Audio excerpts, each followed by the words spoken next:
Welcome back. Last time we had fun translating jewelry, and for homework, I asked you to see what you could make of the bracelet of Sat Hathor Unet. How'd you do? I bet it seemed easy. Let's translate it. First two hieroglyphs? Yes, Necher Nefer, the good God. Next, we have a Neb sign. What's the meaning? Yes, Lord. And that's followed by the two lands. The good God, Lord of the two lands. Next is the name in a cartouche. We've seen that name. Nematra. Last, we have two more hieroglyphs. The D sign, to give, and the Ankh, life. Given life. So Sat Hathor Unet is wearing a prayer for the king. The good God, Lord of the two lands, En Ma'atre, may he be given life. Good. As you will remember from last time, scribes, craftsmen, carvers, all made hieroglyphic errors. Today, I'd like to talk about what happens when it's realized that a mistake has been made. How do you erase? Especially when it's carved in stone. I began thinking about this many years ago when I was showing my students the hieroglyphs inside the pyramid of King Unas. Let me give you some background to the pyramid so you'll see just how special it is. As you know, the Old Kingdom was the great era of pyramid building, especially the Fourth Dynasty. At the end of the Third Dynasty, King Zasir built the first pyramid in history, the Step Pyramid of Saqqara. Then the Fourth Dynasty took it up a notch, filled in the steps, and created the first true pyramid. Within 100 years, the Great Pyramid of Giza was built, all 2 million blocks of it. Several pyramids were built during the Fourth Dynasty, and they all share a mystery, one that's rarely talked about. There are absolutely no hieroglyphs carved inside or outside these pyramids. If you created the greatest building on earth, wouldn't you want your name on it? The only reason early Egyptologists knew that the Great Pyramid was built by Khufu was from graffiti left by Khufu's workmen, high in the pyramid's remotest chambers. Standing next to the Great Pyramid is his son's. It's almost equal in size, but still, no hieroglyphs. About a quarter of a mile from Khephren pyramid is his valley temple, where his body may have been mummified. It's a spectacular building, built of monolithic granite blocks. But again, no inscriptions. What's going on? Extreme modesty? We really don't know.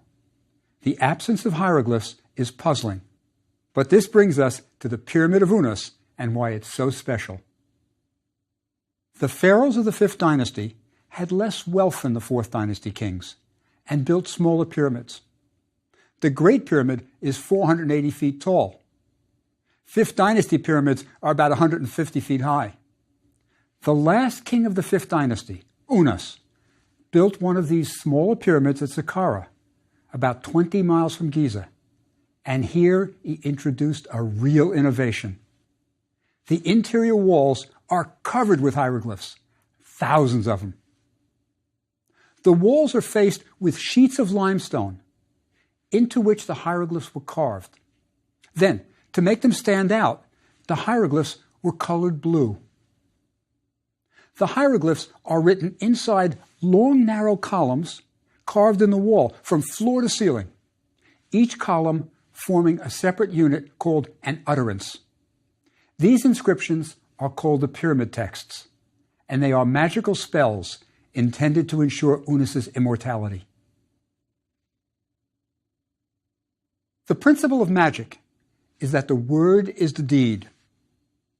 Saying it under the right circumstances makes it true. So when the magical spell says, Unas flies up to heaven, Unas ascends the ladder, this makes it happen. The spells deal with 3 stages in the king's resurrection. First, his awakening in the pyramid. Second, his ascending through the sky to the next world. And third, his admittance into the company of the gods. These spells are the first large body of texts in the world. There were earlier documents, accounts, records, and such. But a significant body of texts on one subject, these are the first. And they're all magical. Magic is so important in these texts that one of the first spells you see as you enter the pyramid talks about Unus's magical powers. Let's look at it.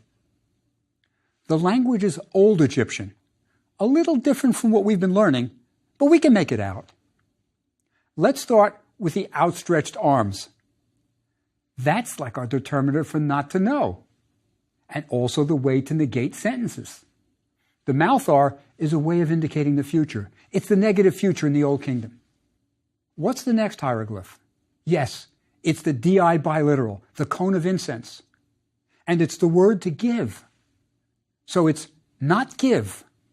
Okay, next, we have a couple of N's and a tethering ring and another N. Well, one of the N's is two for persons. Then we can make out a pronoun. It's chen. It's N, tethering ring, ch, and N. You in the plural. So we have, will not give to you. Next, we have the cartouche. So we know it's a king's name. And sure enough, it says Unus. The rabbit is the UN biliteral, and the N under it is a phonetic complement. Then there's a reed leaf I, followed by the folded cloth S. Unus, or Unas, as it is frequently written.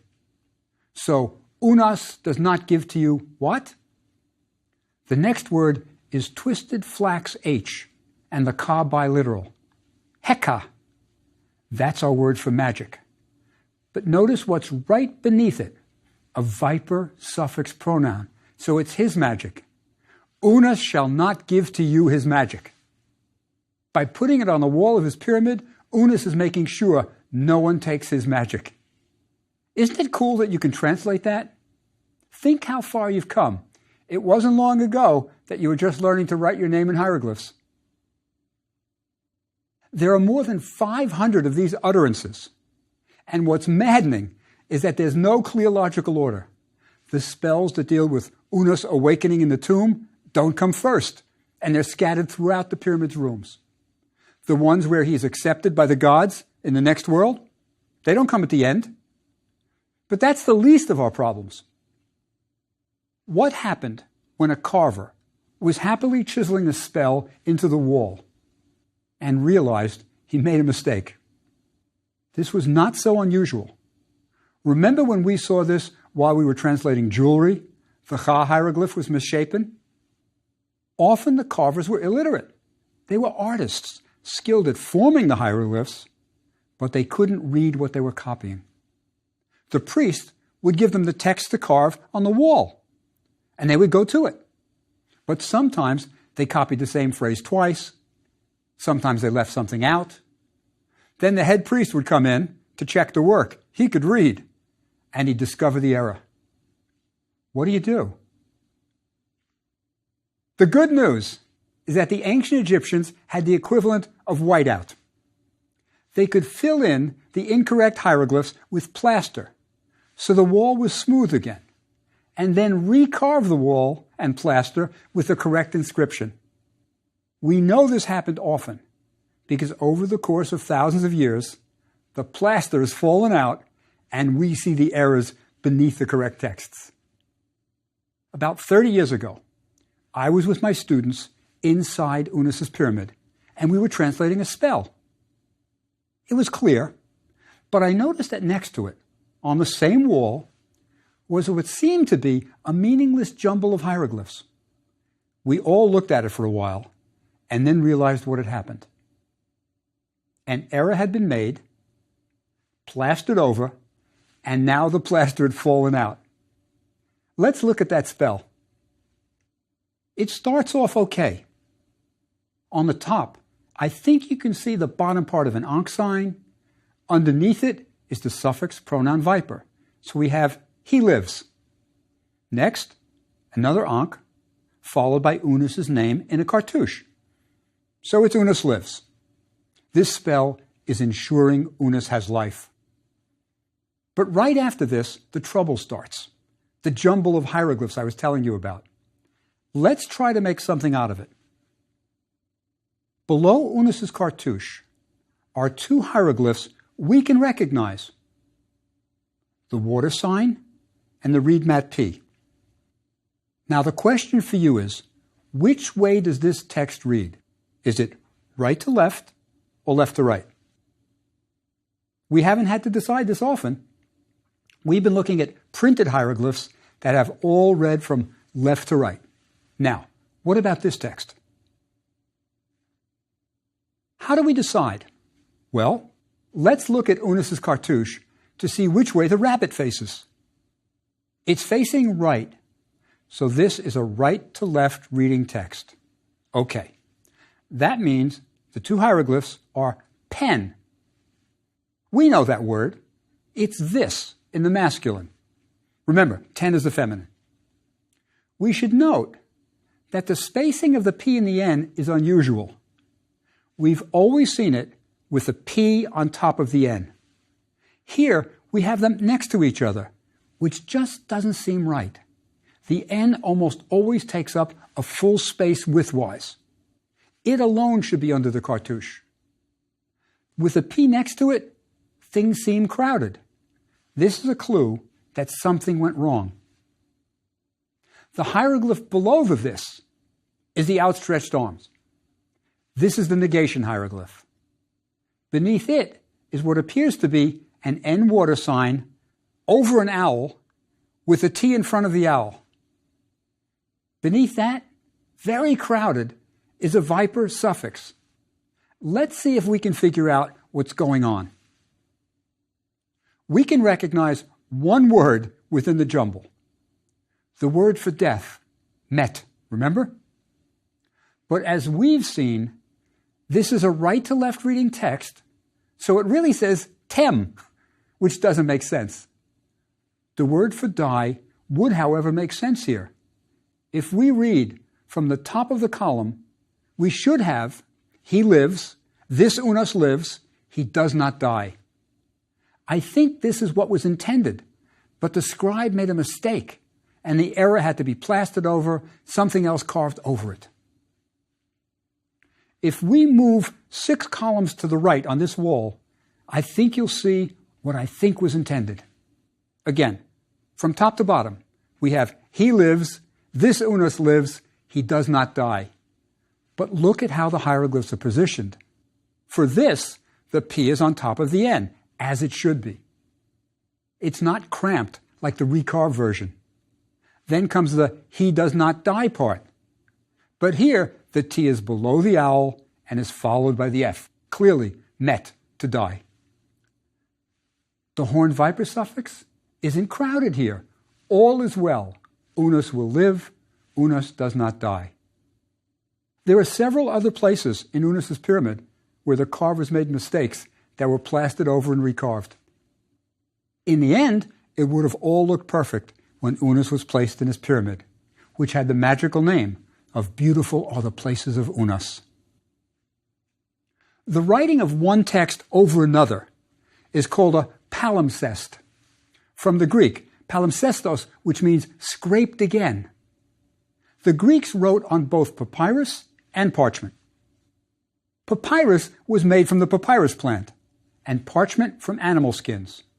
Both were expensive, so when a text was no longer needed, you scraped the ink off so you could reuse the writing surface. Almost always, these scrapings left traces of the original texts. And often, the original text is more important to modern scholars than what was written on top of it. With modern infrared photography and computer enhancement, often these earlier texts can be reconstructed. Recently, very early fragments of the Gospels have been recovered by this method. The palimpsests in Unus's pyramid are far from the only ones in Egypt. They can be found on temple walls throughout Egypt, And one example is often presented as support for the ancient astronaut theory, the idea that an advanced civilization came from outer space and showed the ancient Egyptians advanced technology. The palimpsest in question is at Abydos Temple. As you'll remember, Abydos was the temple where William Banks discovered the King's List, copied it, and thus helped the decipherment of hieroglyphs by supplying the names of previously unknown kings. Abydos Temple was built by Seti I, who died before the temple was completed, so his son, Ramses the Great, finished the monument. Ramses really was great in several ways. He had more than 100 children. Really. He built the fabulous temple at Abu Simbel and had an ego to go with his accomplishments.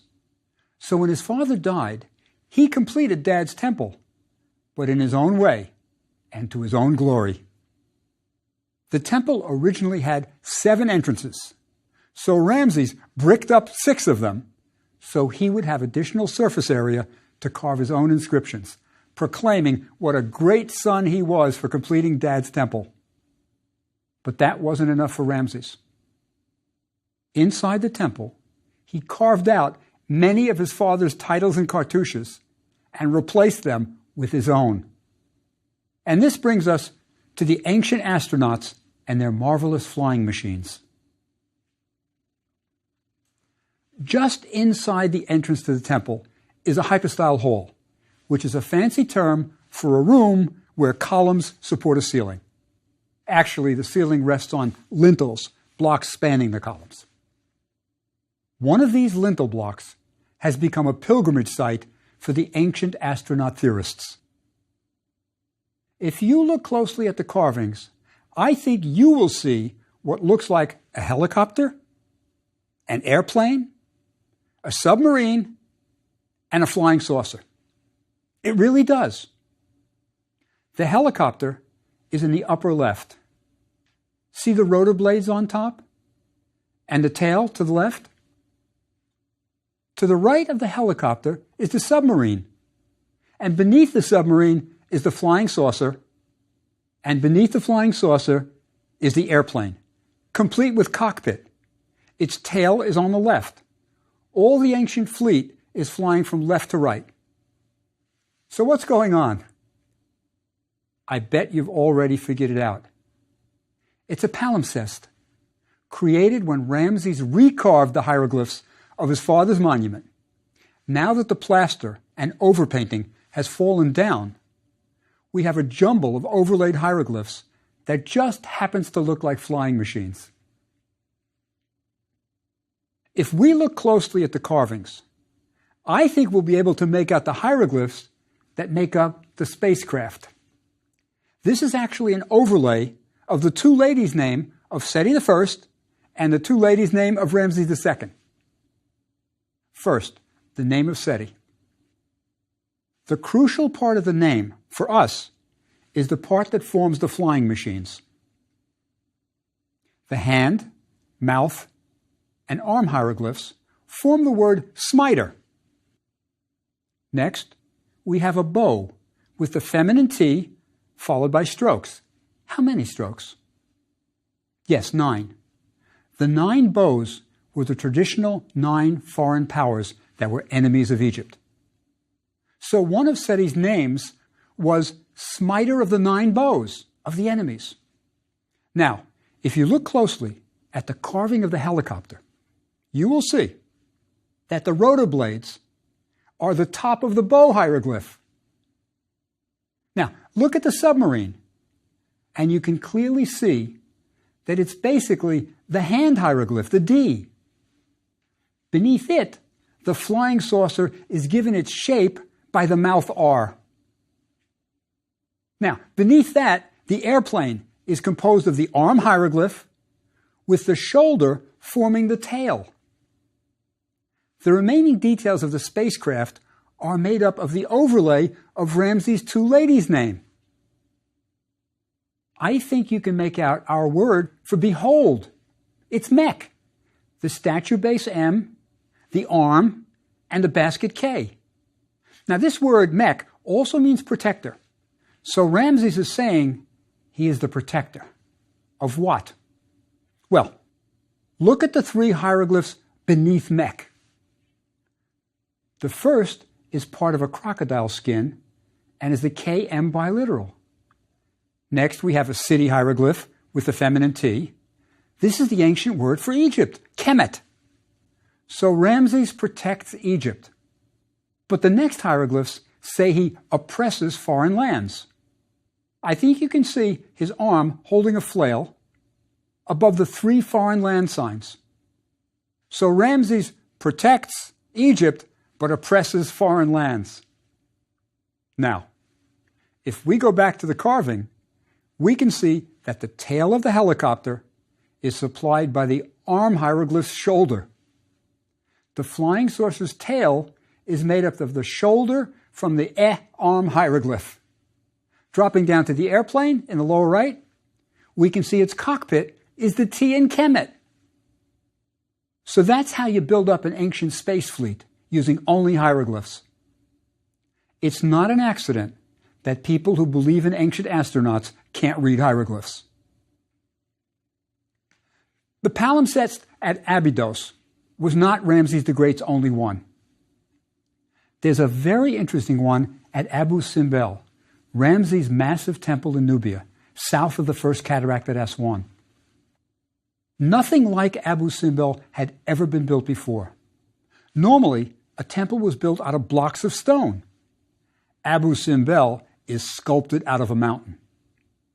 On the front of the temple, sculptors carved 4 67-foot statues of Ramses. To enter the temple, you had to walk between the inner 2. Very impressive. When you look at the temple today, one of the statue's heads is on the ground. It fell during an earthquake in ancient times, while Ramses was still alive. I can just imagine the discussion among Ramses' overseers of the works. You tell the pharaoh. No, you tell the pharaoh. The temple was a great piece of propaganda. But let me explain. There was never a large population living near this temple. This was Nubia, not Egypt. Abu Simbel was just for show. If you were a Nubian sailing north on the Nile, approaching Egypt, you would have to pass this big temple with 4 colossal statues of Ramses looking down on you. If you were brave enough to get off your boat to look inside the temple, as you're about to enter, on the walls are captives, bound captives, Nubians. That's a statement. Don't mess with Ramses. Then, if you went inside, you would see Ramses defeating the Hittites at the Battle of Kadesh. And this is where we get another palimpsest, courtesy of an error. This one doesn't involve hieroglyphs, though. It involves art. The central figure on the left wall is Ramses, in his battle chariot, shooting an arrow at the enemy. It's an impossible scene. Normally, there would be a chariot driver and an archer. You can't drive a chariot while you're shooting arrows, unless you're Ramses. He's not going to share the glory with anyone. He's shown with the reins tied around his waist, doing it all by himself. But look at his arms. He has 4. You can see it clearest with the arm that's extending the bow. What's going on? Palimpsest. The scene was sculpted on the wall. And then the master carver came and said, no, the arm's in the wrong position. Raise it a bit. So they plastered over it, recarved it, painted it, and no one was the wiser. At least, not until 3,000 years later, when the plaster has fallen out and it looks as if Ramses has grown an extra set of arms. Covering up errors must have happened all the time in ancient Egypt. While we're at Abu Simbel, let me ask you a question. It's trivia. What American monument was inspired by Abu Simbel? Yes, Mount Rushmore. There's even the same number of colossal figures, only at Abu Simbel, they're all Ramses the Great. But now it's time to put on your scribe robes, gather your reed brushes and ink. We're going to do hieroglyphs. And I don't want to see any scribal errors from you.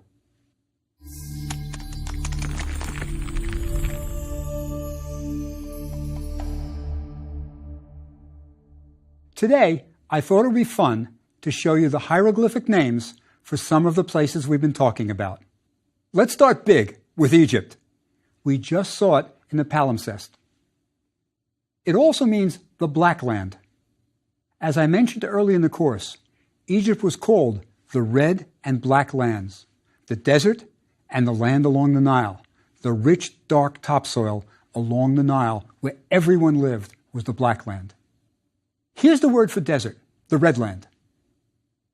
The bird is a flamingo, and it's a triliteral, de-sheher. The word for red was desher. So the Red Land is just a word for red, feminized with a loaf and determined by a foreign land sign. So now we can say Black Land and Red Land, Egypt. We've also already seen the word for Wasit, which was also called Thebes by the Greeks and Luxor by the Arabs when they invaded. Well, let's look at another city we've talked about but haven't seen the hieroglyphs for, Abydos. The first hieroglyph is one we've seen before on the Narmer palette. In his name, the chisel, remember? It's the myrrh biliteral, and the catfish was myrrh, nar-myrrh.